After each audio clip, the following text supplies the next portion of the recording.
Sinusitis இந்த பிரச்சனை நிறைய பேருக்கு இருக்கும் இல்லைங்களா? குழந்தை பருவத்துல இருந்தே இருக்கு அப்படின்னு நிறைய பேர் சொல்லுவோம். தலைவலி இருக்கிறது, தலை பாரம் இருக்கிறது, அதுக்கப்புறம் நேசல் பாலிப் அப்படின்ற ஒரு பிரச்சனை நிறைய பேருக்கு. பாலிப் அப்படின்னு சொன்னால் மூக்குக்குள்ள நமக்கு சதை வளர்ற மாதிரி. ஸோ இது நமக்கு மூச்சு சுவாசம் தடைப்படுறது நம்ம நிறைய பேருக்கு இருக்குது. முக்கியமாக பார்த்தோம்னா இந்த சைனசைட்டிஸ் அப்படின்னு சொல்கிறது ஒரு டைப் ஆஃப் இன்ஃபெக்ஷன். ஸோ நம்ம உடலில், அதாவது ஸ்கல் போனில் இருக்கக்கூடிய காற்று அறைகளில் இந்த சைனஸ் நார்மலாக நமக்கு ஸ்கல் போனில் இருக்கக்கூடிய சின்ன சின்ன கேவிட்டிஸ் மாதிரி ஒரு என்னென்ன மூலிகைகள் நம்ம வீட்டில் இருக்கக்கூடிய மூலிகைகள் தான். நிறைய பேர் இதை வயதானவர்களும் பயன்படுத்தலாம், குழந்தைகளுக்கும் கொடுக்கலாம். ஸோ வீசிங் ட்ரபிள் இருக்குது, எங்கேயாவது அவுட் சைட் வெளில போயிட்டு வந்த உடனே தொண்டை கரகரப்பு இருக்குது, ஃபீவர் வர மாதிரி தெரியுது அப்படின்னு சொன்னிங்கன்னா இதை நம்ம தாராளமாக பயன்படுத்தலாம். ஸோ இதை கொஞ்சம் கொஞ்சமாக இதை தினம்தோறும் ஒரு முறை நம்ம பயன்படுத்தும் பொழுதே நுரையீரல் சம்மந்தப்பட்ட பிரச்சனைகள், நுரையீரலில் இருக்கக்கூடிய கழிவுகள் நமக்கு வெளியேற ஆரம்பிக்குது. சரி, இது எப்படி தொடர்ந்து இந்த பால் நம்ம இரவு நேரத்தில் ஒரு 5லிருந்து 7 நாட்கள் தினம்தோறும் நம்ம குடிச்சிக்கிட்டே வந்தோம்னா உடலில் இருக்கக்கூடிய பல பிரச்சனைகள் நமக்கு குணமாகும். உடல் அலுப்புன்னு சொல்லுவாங்க இல்லையா? அலுப்பு, தலைபாரம், தலைவலி, சைனசைட்டிஸ், மூட்டு சம்மந்தப்பட்ட பிரச்சனைகள், கழுத்து வலி, முழங்கால் வலி, இந்த மாதிரி வலிகள், மசில் ஸ்பாசம், வாயு அதிகரித்து தசைகளில் பிடிப்பு ஏற்பட்டிருக்கு அப்படின்னா அது குறைவதற்கும் இந்த பால் பயன்படுத்தலாம்.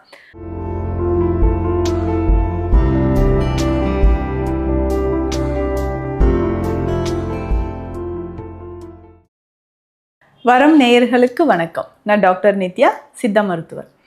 சைனசைட்டிஸ் இந்த பிரச்சனை நிறைய பேருக்கு இருக்கும் இல்லைங்களா? குழந்தை பருவத்தில் இருந்தே இருக்குது அப்படின்னு நிறைய பேர் சொல்லுவோம். தலைவலி இருக்கிறது, தலை பாரம் இருக்கிறது, அதுக்கப்புறம் நேசல் பாலிப் அப்படின்ற ஒரு பிரச்சனை நிறைய பேருக்கு இருக்கும். நேசல் பாலிப் அப்படின்னு சொன்னால் மூக்குக்குள்ளே நமக்கு சதை வளர்கிற மாதிரி. ஸோ இது நமக்கு மூச்சு சுவாசம் தடைப்படுறது நம்ம நிறைய பேருக்கு இருக்குது. முக்கியமாக பார்த்தோம்னா இந்த சைனசைட்டிஸ் அப்படின்னு சொல்கிறது ஒரு டைப் ஆஃப் இன்ஃபெக்ஷன். ஸோ நம்ம உடலில், அதாவது ஸ்கல் போனில் இருக்கக்கூடிய காற்று அறைகளில் இந்த சைனஸ் நார்மலாக நமக்கு ஸ்கல் போனில் இருக்கக்கூடிய சின்ன சின்ன கேவிட்டிஸ் மாதிரி ஒரு அமைப்பு. இதில் நீர் சேர்ந்து இன்ஃபெக்ஷன் ஆகும்பொழுது தான் நமக்கு சைனசைட்டிஸ் அப்படின்னு சொல்கிறோம். இந்த பிரச்சனை இருக்கிறவங்களுக்கு பார்த்தோம்னா காலையில் எந்திரிச்சோடனே அடுக்கு தும்மல் வந்துக்கிட்டே இருக்கும், ஃபஸ்ட்டு பாயிண்ட்டு. அதற்கு அடுத்தது பார்த்தோம்னா கண்கள் சிவந்து மூக்கில் தண்ணி வர்ற மாதிரியே இருக்கும். இதில் அலர்ஜிக் ரைனைட்டிஸ் அப்படின்னு சொல்லுவாங்க. ஏதாவது ஒரு உணவு சாப்பிட்டாலோ இல்லை வெளியில் போயிட்டு சில்லுன்னு காற்றுப்படுது, தண்ணீர் மாற்றி குடித்தாலும் நமக்கு என்ன ஆகுனா இந்த சைனசைட்டிஸ் பிரச்சனை நிறைய பேருக்கு ஏற்படுது. இந்த சைனசைட்டிஸ் அப்படின்னு சொல்கிறதோட சேர்த்து நிறைய பேருக்கு கண் எரிச்சல் இருக்கும். ஸோ இதுதான் மேஜர் சிம்டம் அப்படின்னே சொல்லலாம். கண் எரிச்சல், கண்ணில் இருந்து தண்ணீர் வடிகிற மாதிரி இருக்கும். ஸோ எக்ஸஸ் லாக்ரிமேஷன் இருக்கும். தலை பாரம், தலைவலி, மைக்ரைன் அப்படின்னு சொல்லக்கூடிய ஒற்றை தலைவலி, தலையில் அதிகமாக நீர் கோத்திருக்கும். சிலர் தலைக்கு தண்ணி ஊற்றுற உடனே தலைக்கு குளித்தாலே எனக்கு சைனஸ் பிரச்சனை வந்துடுதுங்க அப்படின்னு சொல்லுவாங்க. ஆனால் இதற்கு வாரம் ஒரு முறை தான் நான் தலைக்கு குளிக்கிறேன் இதனால் அப்படின்னு சொன்னீங்கன்னா அது உடலில் அதிகமான உஷ்ணமாக நமக்கு கன்வெர்ட் ஆகும். ஸோ வாரம் கட்டாயம் 2 முறையாவது தலைக்கு எண்ணெய் வைத்தோ இல்லை நார்மலாக நம்ம தலைக்கு குளியல் எடுக்கிறது இம்பார்ட்டண்ட். இல்லைங்க வாரம் ஒரு நாள், 10 நாளுக்கு ஒரு முறை நான் தலைக்கு குளிக்கிறேன்னு சொன்னிங்கன்னா அதிகமாக ஹேர் ஃபால் ஆகிறது மட்டும் இல்லாமல் உடல் உஷ்ணமும் நமக்கு அதிகமாக ஆரம்பிச்சிடும். இந்த சைனசைட்டிஸ் இருக்கிறவங்க நிறைய பேர் இப்படி தான் ஃபாலோ பண்ணிகிட்ருக்கீங்க.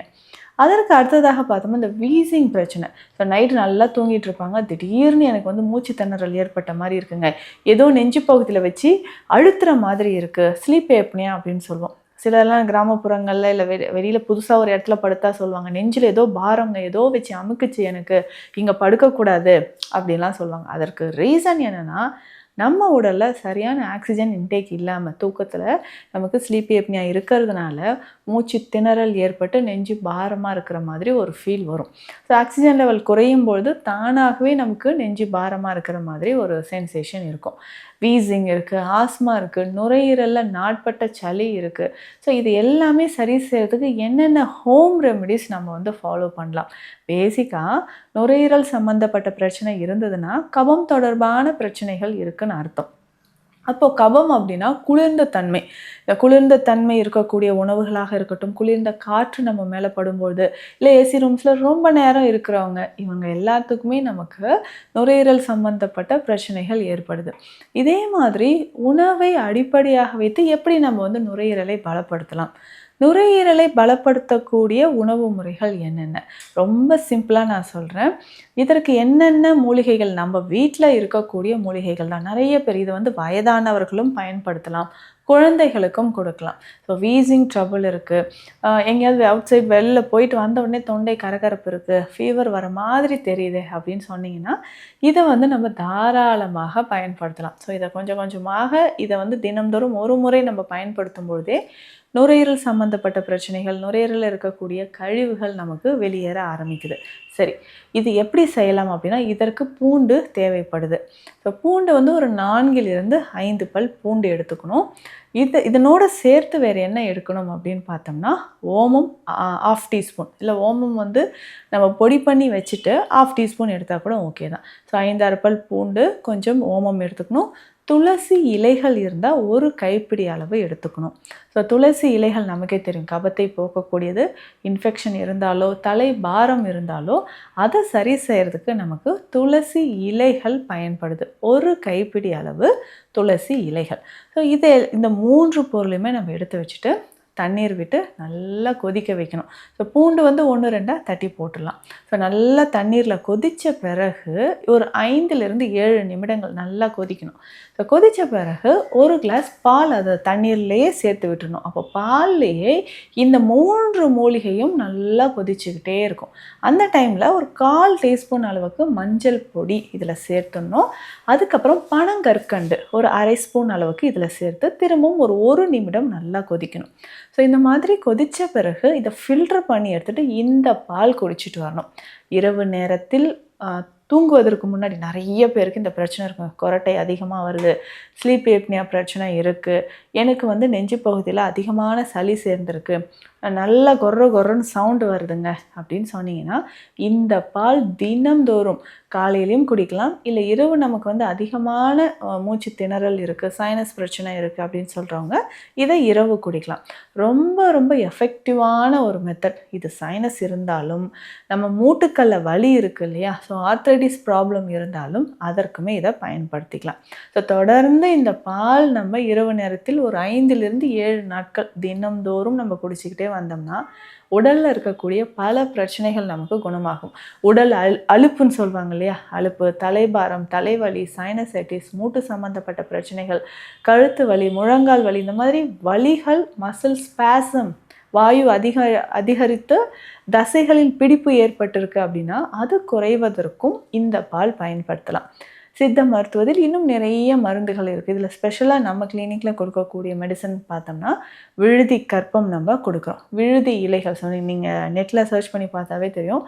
நுரையீரலை பலப்படுத்தக்கூடியது. அந்த தொற்று காலங்கள், கொரோனா தொற்று காலங்கள்லாம் பார்த்தோம்னா லங்ஸை வந்து நல்லா ஸ்ட்ரென்தன் பண்ணுறதுக்கு இந்த மெடிசன் தான் நம்ம நிறைய பேருக்கு கொடுத்தோம். இப்போ நிறைய ஆக்சிஜன் சேச்சுரேஷன் லெவல் நல்லாவே இன்க்ரீஸ் ஆகிட்டே வரும். விழுதி கற்பத்திற்கு ஈடு இணை வேறு மருந்தே இல்லைன்னு சொல்லலாம். அவ்வளோ முக்கியமான ஒரு மருந்து. நுரையீரலை பலப்படுத்துவோம். நிறைய பேருக்கு இந்த ஸ்மோக்கிங் ஹேபிட் இருக்கும். இதனால் லங்ஸ் ரொம்ப நமக்கு வந்து லங்ஸ் ஃபெயிலியர் வரைக்கும் போயிருக்குங்க. இன்ஃபெக்ஷன் சிவியராக இருக்குது. ரெஸ்பிரேட்டரி ட்ராக் இன்ஃபெக்ஷன், நிமோனியா இருக்குது, வீசிங், சிஓபிடி தான் நிறைய பேருக்கு இருக்கும். கண்டினியூஸாக ஸ்மோக் பண்ணுறவங்களுக்கு. இதை சரி செய்யறதுக்கு நமக்கு விழுதி ரொம்ப முக்கியமான ஒரு மூலிகை. விழுதி கற்பமும் நம்ம பயன்படுத்தலாம். ஸோ இந்த விழுதி கற்பம் அப்படின்னு சொல்கிற மெடிசனை ஒரு 1/2 டீஸ்பூன் அளவுக்கு எடுத்து வெந்நீரில் கலந்து காலை இரவு 2 வேளையும் உணவுக்கு முன் நம்ம பயன்படுத்தணும். ஸோ இந்த மாதிரி பயன்படுத்தும் போதும் நுரையீரல் நமக்கு பலப்படுது. சைனசைட்டிஸ் பிரச்சனை இருந்தால் அதிகமாக ஆவி பிடிச்சுங்க, வேது பிடிச்சேன் அப்படின்னு சொல்லுவாங்க. வாரம் 2 முறை ஆவி பிடிக்கலாம். தினம்தோறும் ஆவி பிடிக்கணும்னு கிடையாது. அதுவே உடலுக்கு வந்து ஹீட்டாக கன்வெர்ட் ஆகும். அதனால் வாரம் 2 முறை ஆவி பிடிச்சிக்கிட்டே வந்து இந்த மருத்துவ முறையை ஃபாலோ பண்ணி பாருங்கள். சைனசைட்டிஸ் பிரச்சனையும் நுரையீரல் சம்மந்தப்பட்ட பிரச்சனையும் கொஞ்சம் கொஞ்சமாக குணம் பெறும். உங்களுக்கு இது தொடர்பான மருத்துவ ஆலோசனைகள் தேவைப்பட்டால் ஸ்க்ரீனில் இருக்கிற நம்பருக்கு கான்டாக்ட் பண்ணுங்கள். மீண்டும் அடுத்த பதிவில் சந்திக்கலாம். நன்றி.